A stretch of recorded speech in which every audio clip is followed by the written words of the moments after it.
9:13 is at the time. Let's talk trans issues right now, and the what is effectively the writing out of women from existence, which is what it seems to me to be. Very difficult to have conversations about these issues because as soon as you say some biological facts, you can be accused of transphobia. So I look forward to all the Ofcom complaints as a result of this, but I will never, ever, ever stop saying the simple fact that trans women are trans women and women are not a subset of women. We're not biological women or cis women or born women. We're not, as one wag on Twitter has called, the vagina variant of women. We're just women. And yet there has been an onslaught on women's very existence in recent years, and never more so than this week. Madeline Grant is a Telegraph columnist and a parliamentary sketch writer and joins us right now. Good morning to you, Madeline. Morning, Julia. Three big stories in the news on trans issues this week. We've got an Olympic athlete who has been chosen, who is a trans woman, so born biological male, who has been allowed to, this is Laurel Hubbard, allowed to compete for New Zealand as a weightlifter, the very first transgender athlete to compete at the Olympic Games against women. A woman, of course, having lost a place on that team to this transgender athlete. We've got St Paul's Girls' School, one of the top schools in the country. I mean, this is off the scale, one of the best schools in the country. They have decided they will no longer have a head girl because it's not inclusive enough, despite the fact it's a girls' school. The clue is in the title of the school. And also we've seen the Royal Academy of Arts have decided to stop stocking some items in their gift shop done by the artist Jess de Vals because a few years ago she tweeted there were only 2 genders rather than 100 plus, as some teachers are trying to teach our pupils at the moment. What's going on, Madeline? It's a good question. I wish I had the answer to this. I think that there has obviously been a lot of concerted pushing by the kind of people who complained to the Royal Academy. But I think almost more significant than that is the fact that we seem to have people who are in charge, decision makers, who consistently capitulate at the first demand. I thought it was very striking that all it took to have the artist Jess de Vals' paintings removed from the gift shop was something like 8 or 9 complaints. So the problem is a lot further than a small minority of very loud and hostile activists. But it's I think the toothless capitulation to the mob that has become a feature of modern life. I do think that it's often an aspect of cancel culture. I mean, one important aspect of cancel culture is also the participation of people for various reasons and often kind of face-saving reasons or pure cowardice.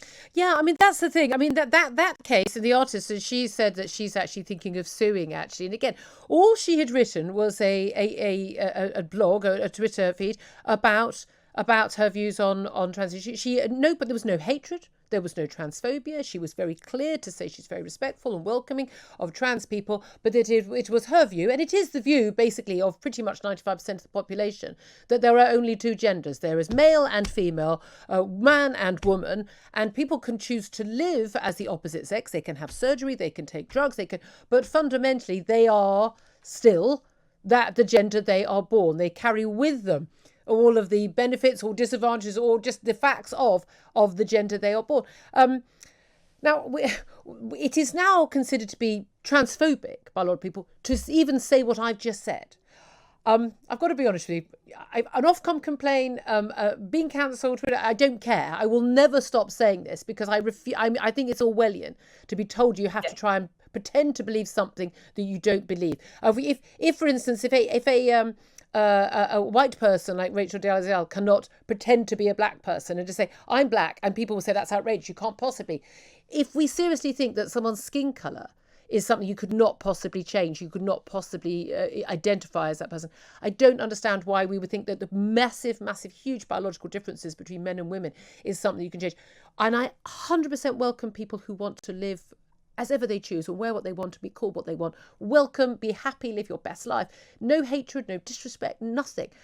But there is an issue when it impinges on women and women's rights and women's, existence as something that is defined in objective truth as opposed to in the minds of men. And that's where we come to the issue of this Paralympian. And we're going to be talking about this a little bit later as well. But it is a simple matter of fact that men have a biological advantage over women. The top 100 women in tennis, for instance, could all be beaten by the 100th best man. We know that men have a huge advantage. It's the reason why we've had sex segregated sport all this time. There's a reason, because of the intrinsic benefits that men have from testosterone and muscle mass and height and strength and power. And yet we're allowing a biologically born man who now lives as a trans woman to enter a weightlifting contest for women at the Olympics. I mean that's just not fair.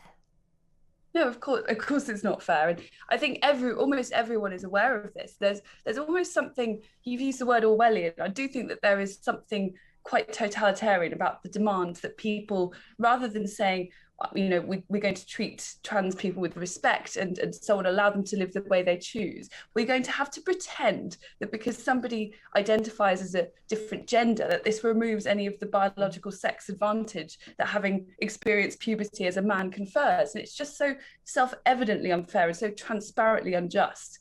You only have that, for example, that the fact that a 43-year-old biologically male athlete is competing at the Olympics. I mean, how often do you get 43-year-old weightlifters? I don't know, not very often, I should imagine. So this idea that there is no intrinsic advantage to having been born male is just laughable. But especially when we have the rules about steroids and testosterone because of the advantage it confers.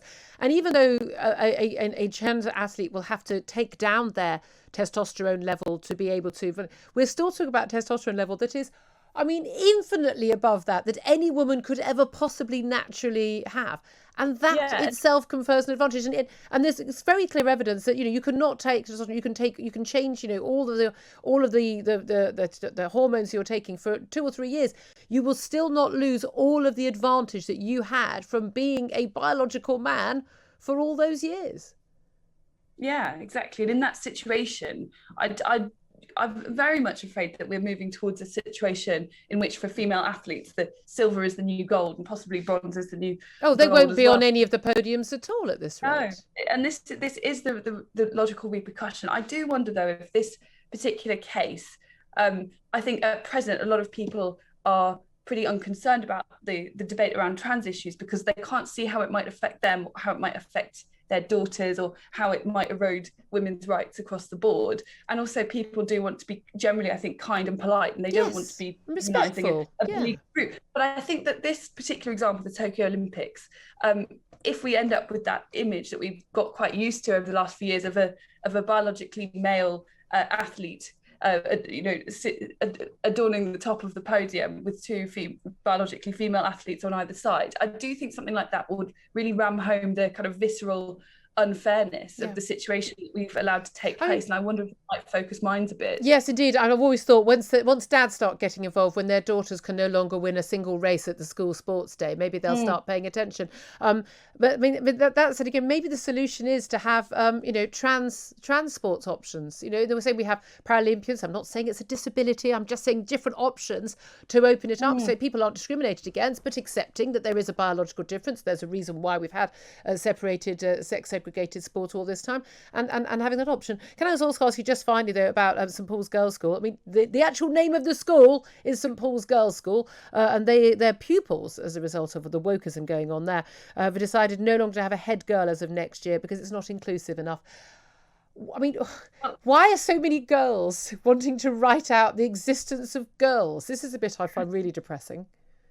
Well, I think that actually people are often surprised that it's been at a highly privileged environment like St Paul's Girls' School that you see the kind of trendy dogmas really gaining ground. But actually, it's not surprising at all when you consider that progressive opinions are quite high status, elite opinions to have. Under its trendy headmaster, Eton has also grown increasingly woke over the last few years. They recently suspended an English teacher who questioned the concept of toxic masculinity. But I do find it really quite heartbreaking in a way that a school like St Paul's seems you know, are they going to have to rename themselves St. Paul's People's School? You know, like they seem barely able to utter the word girl when they've been at the forefront of women's education for so long. And what's so interesting, of course, is that no one's trying to wipe out the existence of men or boys. It's only women and girls, and that's the bit again, this is one of those subjects that everyone thinks, oh, it's just something silly happening in American universities. No, it's happening in this country right now. It's happening in our workplaces, in our schools, in our cultural institutions, and people in our workplaces. People really, really, really need to wake up to it. There's no hatred, no transphobia, just accepting that when there are rights that are clash, and that, you know, that women and girls are not a figment of men's imaginations. We exist as an objective truth, and we will continue to do so.